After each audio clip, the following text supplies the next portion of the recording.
Hello.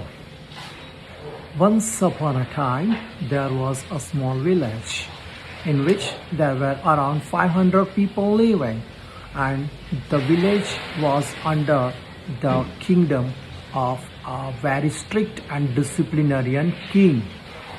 Once the king was moving and he saw a quarrel in his village, and the quarrel was between carpenter and his neighbor. When king searched the cause and he found that carpenter began the fight, and he started the quarrel.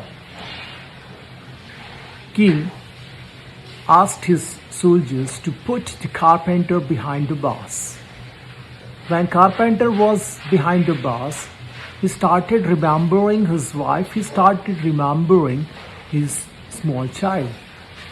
He wanted to escape from the jail, he wanted to get released from the jail. But how? So he invented a story. He started telling the story to other prisoners and other culprits that he is having magical power. If he prepares a horse out of wood, one day that horse can fly. This is a good story, but it's a kind of imagination.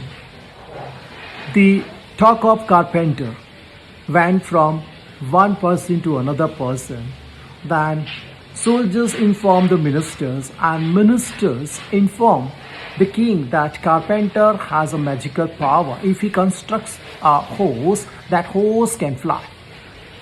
King was very happy that he is having such a person who can prepare a horse, and that horse can fly. So that horse can be very useful in the war.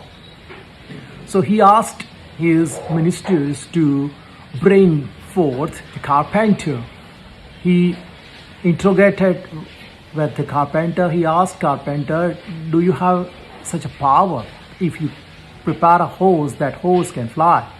Carpenter said, yes, I have a power. If I am given a 1 year time, I can make a horse for you, and that horse can fly. Now, the king was very happy with the carpenter. He asked his ministers to get him released. Carpenter reached home. His wife and child was very happy, and carpenter started preparing a horse. He was having 1 year time.